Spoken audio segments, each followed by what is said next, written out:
Yo, what's up, everybody? So glad that you are tuning in today for Transit Live. Yo, I've missed you guys. You guys, this is like by far the best place to be on Sunday morning. And you know what? To experience my excitement on stage, I need you guys to flood the chat with a bunch of emojis. I mean, whatever emoji you want, put it in the chat. And if you're my friend, if you like me, put the fire emoji, because that's my favorite emoji of all time. Put that emoji in the chat right now, because today is going to be a fire Sunday. Whew, guys, I think I had like too many coffees this morning because I am so energetic. I'm ready for Transit Live. Today's going to be a good day. And you know what? To start off, let's hop right into our game. So, because this past Wednesday was St. Patty's Day, I feel like it's just right for us to do a St. Patrick's Day game. And today the game is called Facts or Fiction, where we're going to determine on if a fact about St. Patty's Day is real or fake. You got it? You got it? I hope you do. Okay, you ready? Let's do the first question. Okay, fact or fiction? In Ireland, St. Patrick's Day is a religious holiday similar to Christmas and Easter. Ooh. Let me know in the chat, do you think it is fact or fiction? I don't know. I'm curious. I feel like St. Patty's Day in Ireland is not a religious holiday, but it does say St. Patrick. So, like, was he? I don't know. Educate me, guys. Let me know what you guys think. Do you think it's fact or fiction? Oh, okay. So, PJ Jam, you say it's fact. Sam 2.0 says it's fact. Emily Young says it's fact. Everyone's saying it's fact. Alrighty. Let me see. Is it fact or fiction? JR, what is it? It is fact. St. Patrick's Day is a religious holiday in Ireland, just like Christmas and Easter. Guys, I'm learning a lot today. I am being educated. I'm being educated today, and I'm pumped. All right, next statement. The very first St. Patrick's Day parade was not in Ireland. It was in Boston in 1737. I kind of believe this one. I'm joking. I think it's fiction because it's St. Patty's Day. It's like the Irish holiday. We just learned that it's like a religious holiday, so of course it was in Ireland. But you guys let me know. You guys be the judge and the jury. Everyone's saying fact. What's up, Claire? How you doing? You say it's fact. Bodie, you say it's fiction. Ooh, Brianna says fiction. Everyone's saying fiction. I said friction for a second. Fiction. Carter Brody with some real facts here. He says fact. It was in Montreal. Whew. All right. Let's see. Oh, it is fact. The first St. Patrick's Day parade was actually in Boston in 1737. Guys, I'm learning a lot. I did not know. And for those who said fact, congratulations, you're right. All right, next statement. St. Patrick's was born in Ireland. St. Patrick was born in Ireland. Okay. That right there is fact. I know it is. Like, why do the Irish... St. Patrick had to be Irish, obviously. And everyone... I don't know if people agree with me or not. Fake news. Someone said... Not real. Fact, fiction, fact, fiction. It's like but people are saying that it's definitely fiction. So let me see. Is it fake? Let me know. JR? Ooh. It is fiction. It says he was born in Great Britain. Interesting. So far I've learned that the first parade for St. Patrick's Day was actually in Boston, and St. Patrick was actually born in Great Britain. Why do the Irish love it so much? I don't understand. Where did the leprechaun come from? I gotta do some research. Okay, let's do the second one. Let's do another one. Another question or statement. 15 million cards are exchanged on St. Patrick's Day. Is that more than Valentine's Day? Actually, like duking it out, being like, who has the most cards? Who has the most cards? I think Valentine will probably win because that's the day of love. But you know, St. Patrick is a day of luck, so I don't know. Nate the Great said yes. Ooh, fact, fiction. Fact. Hope Craft, you said fact. Brody said fact. Stephanie Walker said fiction. The Brewbaker said fiction.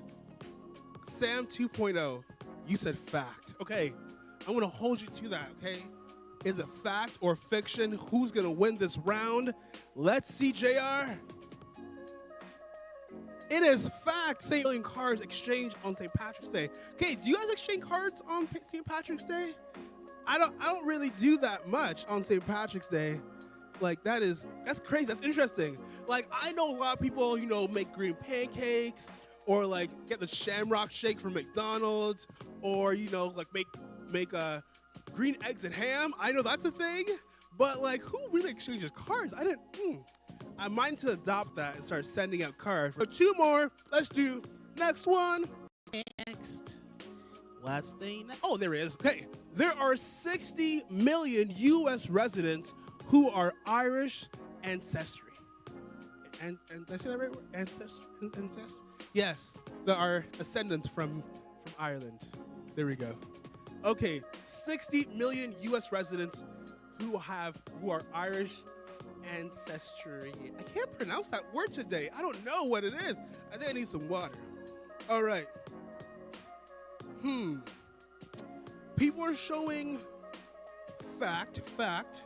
I feel like this makes sense, to be honest. I feel like this is right. So I'm just going to go ahead and say that. Is it? Oh, I was wrong. But this makes the most sense. Like, oh, okay. Well, I guess I was off by 33 million. Or around that. I'm going to round it down a little bit. You know, my math is amazing, clearly, as you can see. But there's actually 33.7 million U.S. residents who are of Irish descent, which is incredible. Okay, let's do one last one.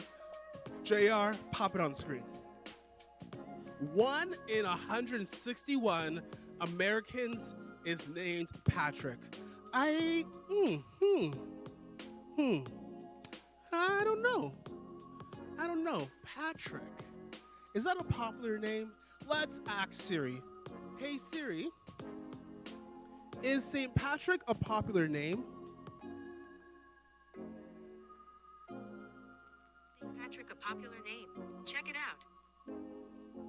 out. It just popped up some stuff about Wikipedia.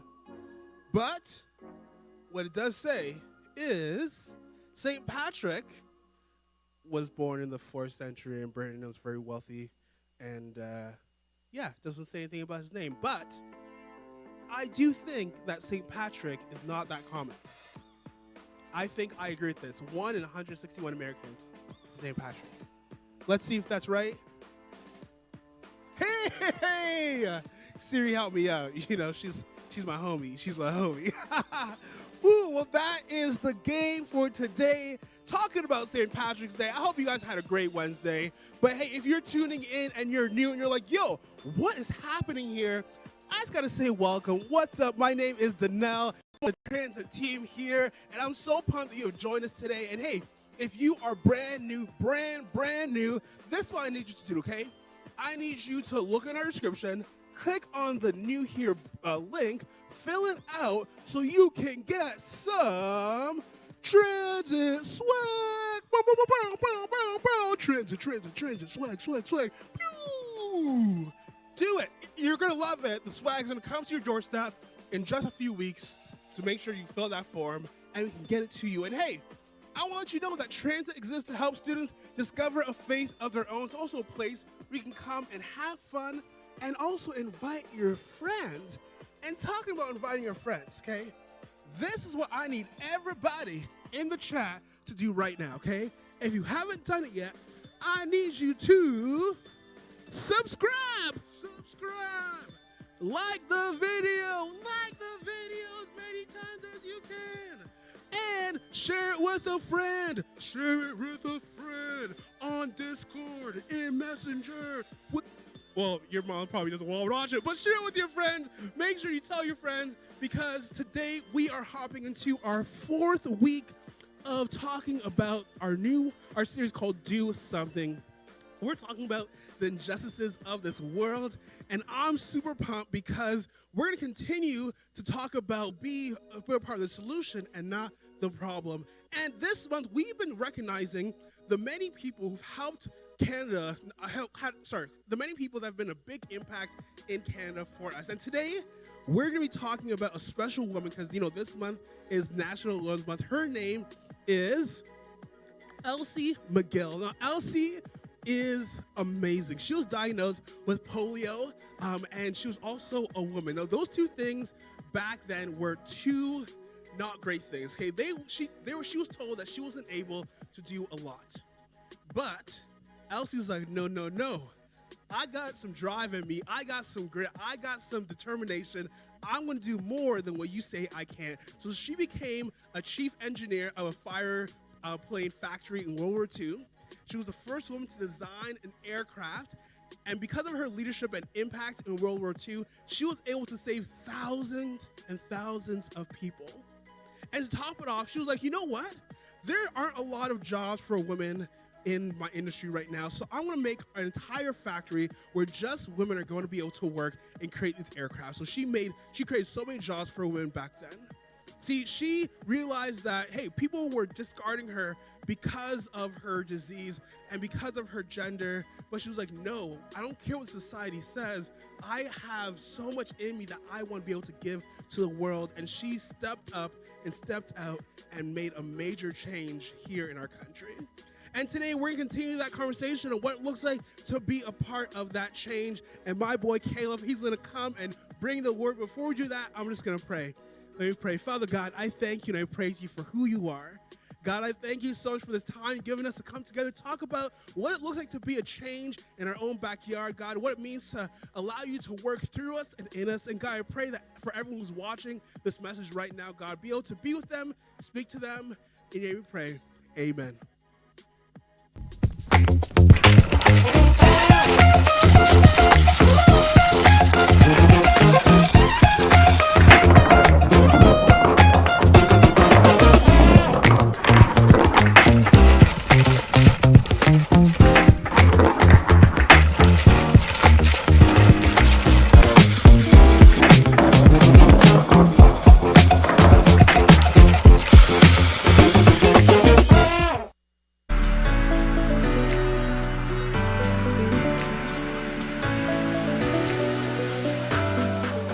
What's up, everybody? My name is Caleb, and hey, one thing you need to know about me is that I am known for getting lost, like all the time. Like I'll just be going to the store, get some groceries, living the good life, and I come outside, I'm like, did I even drive here? I'm like, y'all probably can't even drive yet, but maybe your parents do. And where's the car? Where? I don't know, maybe you're like that too. Maybe you were exploring with your friend in your neighborhood and got totally lost in his own neighborhood. He's like, oh yeah, I know. And you got lost. You had no idea where you were or where you should go. Or maybe when you were younger, you accidentally wandered off from your parents in the grocery store, And the next thing you knew, your parents were nowhere to be found and you're in a jungle of clothes. Or maybe you've been on a road trip before and the person who was driving thought they were going the right way, but then everyone realized it was not the right way and you were in the middle of nowhere. If you've ever gotten lost before, you might have found yourself in the moment asking, yo, what am I supposed to do now? When you're lost, you want to do something to make the situation better or figure out where you're supposed to be, but you just feel a little helpless, like you don't know where to turn next. And I think we all feel that way sometimes. That question of, what am I supposed to do now? For me, that's how I usually feel when we talk about injustice. Remember, injustices are the things in our world that are unfair, unequal, or just not right. They're the kind of things that happen to us or to others that make us think, yo, Somebody should do something about that. And as we've learned over the last few weeks, not only does God care about injustice, but he calls us to work with him to help bring justice. Think about it. To be part of the work he is doing to make things right. And while that's a really, really cool and even exciting challenge, I think if we're honest, it's also a little overwhelming. I mean, for starters, we sometimes feel like there's not a lot we can do about the injustices we see in the world. I mean, the huge problems of poverty, racism, hunger, unequal treatment of people, cruelty, crime, the list goes on. And those things just feel like part of a never-ending battle against injustice. And at times, it truly feels like we can't solve big problems like these. Maybe you feel that way sometimes too. Maybe you look at the injustices in the world and feel a little hopeless. I mean, they've always happened and they're still happening. So can there even be hope that they won't happen? Is there anything we can really do to change them? Or maybe you do have hope that things can change, but you don't feel like you can be part of the solution. You wonder if you can make a difference when it comes to such big problems in the world. Maybe you see injustices happening to people in your school or in your neighborhood, but you don't know what to do or how to help. After all, how much can one person actually do to change something like that? Maybe you're sitting there kind of feeling like you do when you've gotten lost before. You know injustice is out there, but you don't know what to do to help to make things better. Or maybe you're the person on the receiving end of injustice. You're dealing with it each and every day. And because of that, you know just how difficult actually doing something about it can be sometimes. Maybe you're someone who knows it's happening, but honestly, it's not affecting you. And because of that, you're just not sure what you're supposed to do about it. Maybe you're not even sure you want to do anything about it. Or maybe you've jumped in to do your part.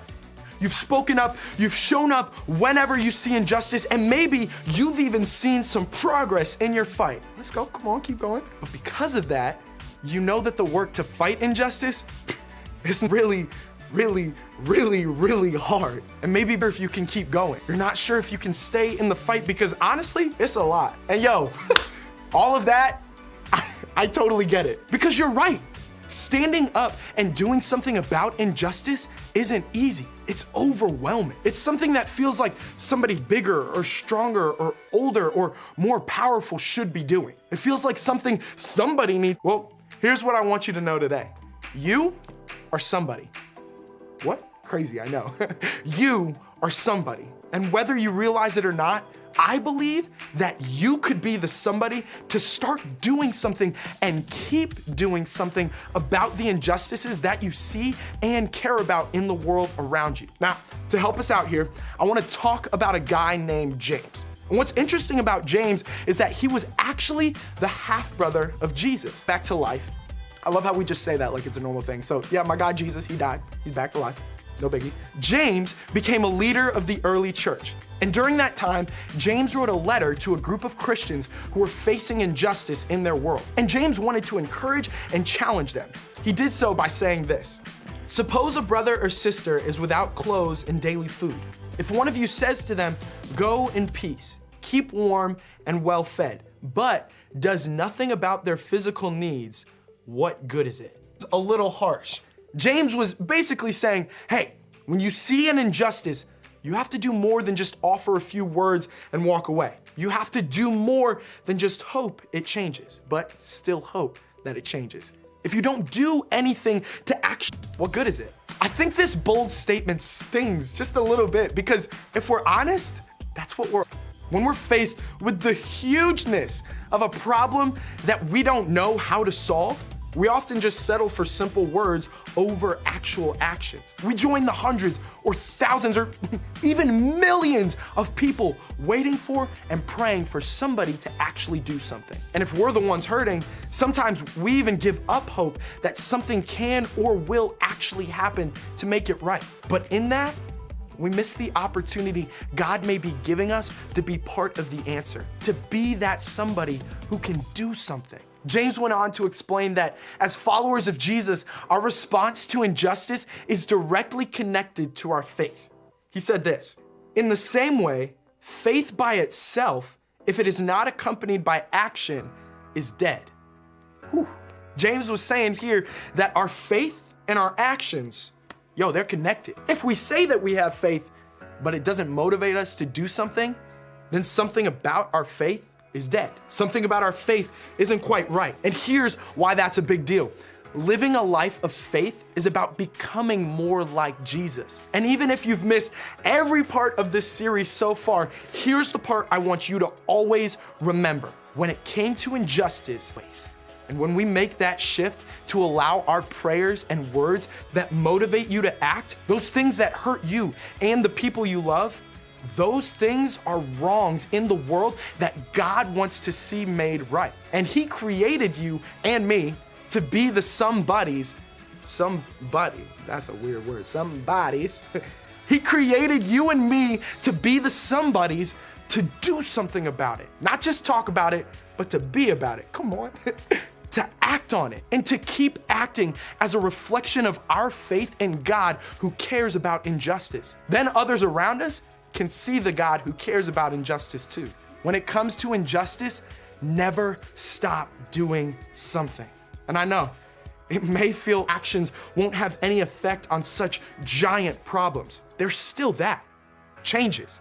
And they're changes in the right direction. God tells us in His Word that no matter how long the fight is, no matter how hard the battle is, we aren't supposed to give up. The Apostle Paul wrote this, "Let us not become weary in doing good, for at the proper time we will reap a harvest if we do not give up.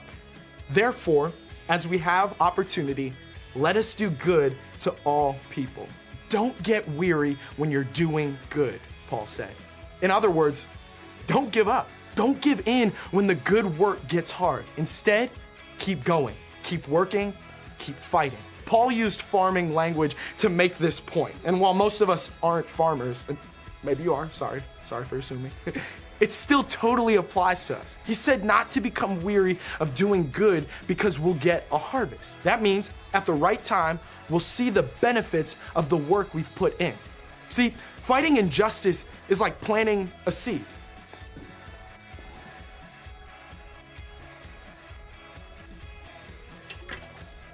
You plant it, you water it, and you give it sunlight and time to grow. Now, here's the important part. You can't just plant the seed, water it once, and hope for it to become this. Nah, you have to keep showing up to water it, to look out for it, to check in on it. You may not see much at the beginning, and you may not even think that a plant will ever sprout, but underground, a lot is happening. And at the right time, the plant will pop up, and eventually it will be harvest time. I'm gonna move all this. It's the same with injustice. Even if you don't see any change right at the moment, don't get discouraged. Do not grow weary. You are making a change. Some of that change might not happen right away.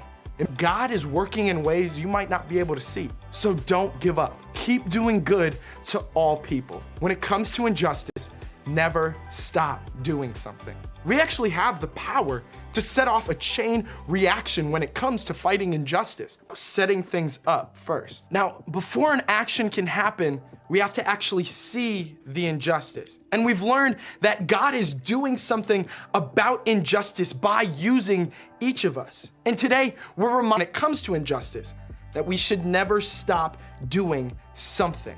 Now, doing something about injustice can't just be a box that we check. It can't be a one-time thing.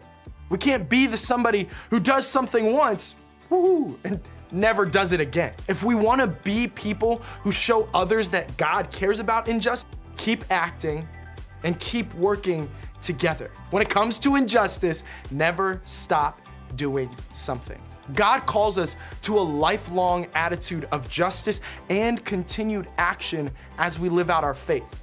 We might not be able to change everything, but we can keep doing something. Maybe you're already doing something, or maybe you're not sure where to start. Well, here are a few ways we can all keep doing something about injustice. First, use your voice. Speak up. Say something when you see it. Share about it on social media. Talk to a friend about the causes that you care about. about the injustices that are moving you to act. Start a conversation with a teacher or adult who can help you fight against it. We may not have all the power or money or platform to make huge changes, but to speak up when we see injustice happening. And when we speak up, not only are we telling those around us that we care about the injustices happening and the people they're happening to, we're showing others that God cares about it too. Use your influence. All of us have some sort of influence. Maybe you're popular at school. Lucky. Maybe you're a leader on your team or in your group. Maybe you have a younger sibling or neighbor who looks up to you. Whatever influence you have, use it to help others see the injustices you care about. Use it to educate. Use it to encourage others to act alongside you. Use your talent. You don't have to give up on basketball or theater or Spanish class or whatever your hobby is. You don't have to be a big personality or a strong speaker or a super smart student in order to act on injustice. Whatever talent, you can use it to shine light on an issue and inspire others to act. If you're not sure what that looks like for you, ask God to show you. Think about what you're good at and what you like to do. If you're good at playing piano, maybe you could teach someone how to play who could use a friend right now. Or maybe if math is your strongest subject, again, lucky, you could tutor someone who is struggling to understand it. Maybe even start a conversation in your group about it today. The people in your group are there to encourage you to live out God's best for your life. So ask them what talents they see in you and brainstorm ways you can use those in the fight against injustice together. Use your time. We're not talking about doing one service project or signing up to volunteer a few times. Guys, injustice, it's everywhere. And it will stay that way if we don't keep acting. Part of following Jesus is making a commitment to do something and keep doing something. So make the work against injustice more than just a one-time thing. Make it a lifelong goal. Keep showing up, keep giving, keep telling your story. No matter what, don't give up on the fight. Because when it comes to injustice, never stop doing something. Maybe you've never thought that God, you've never realized that it's out there and impacting the lives of people you may know. Maybe you've never thought that you could be a part of the solution. Or maybe you've lost hope that God still cares about you and the people you love who are hurting. My prayer for each one of you is that your eyes will remain open to see the injustices in this world, that your heart would be moved to act, that you would stand with others so they don't have to experience injustice alone, and that you would make injustice a cause you take up for the rest of your lives. Because I believe you can be the generation that makes the kind of change that lasts. The kind of change that makes this whole world a better place for all of us. I believe you are the generation who can do something. Can you imagine if everyone chose to do something with their voice, their influence, their talent, and their time? If we chose to care about and keep fighting against the injustice that we see around us and in the world, I think it could cause a domino effect that could change the world.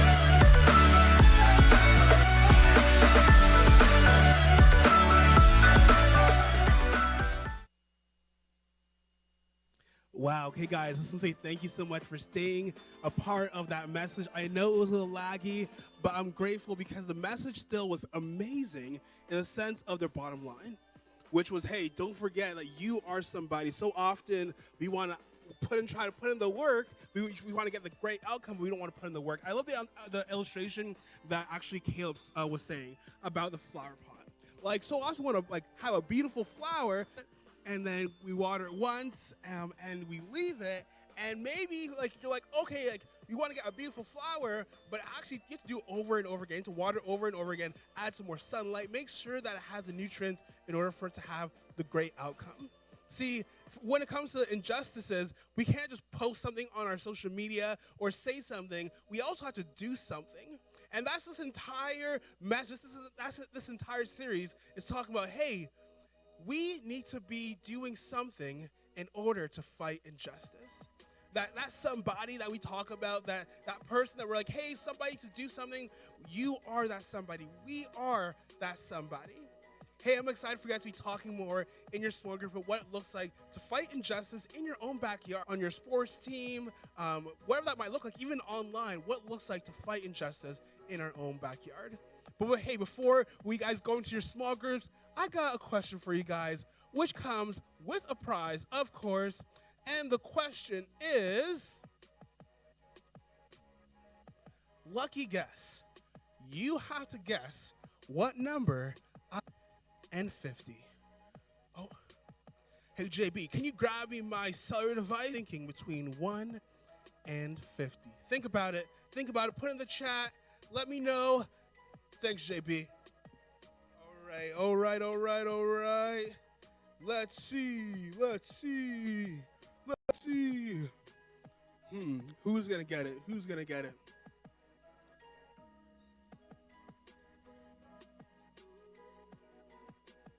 It's like lagging a little bit.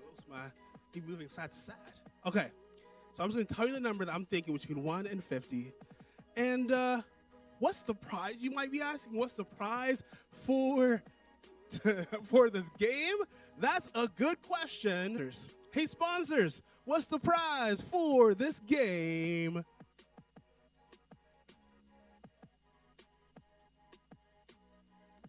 It's a surprise. It'll be at your doorstep when you answer the right question. Oh, I love it. St. Patty's Day surprise. I am pumped for it. Whew, I love it. Okay, so are you ready? The number that I am thinking between 1 and 50. 27. Who got the number 27? Let's see. Oh, M Matter was close, was 28. Who got it? Hey, JB, be looking and let them know who got the tuning in to Transit Live. And just a reminder, next week, Transit is going to look a little different because we are bringing back, by popular demand, Risk Takers. Now, we learned a lot from the last time we did Risk Takers, and it's going to be that much better. So make sure you invite a friend. It's going to be fun. It's going to be exciting. It's going to be on Transit Live at 10 a.m. So make sure you tune in. You get an email this week with more information, but don't forget to invite a friend. Hey, guys, I love hanging with you guys. It's always a great time. You guys are the bomb.com. Have a great Sunday. Go outside, enjoy the sun, and see you guys next week for Risk Takers. Peace out.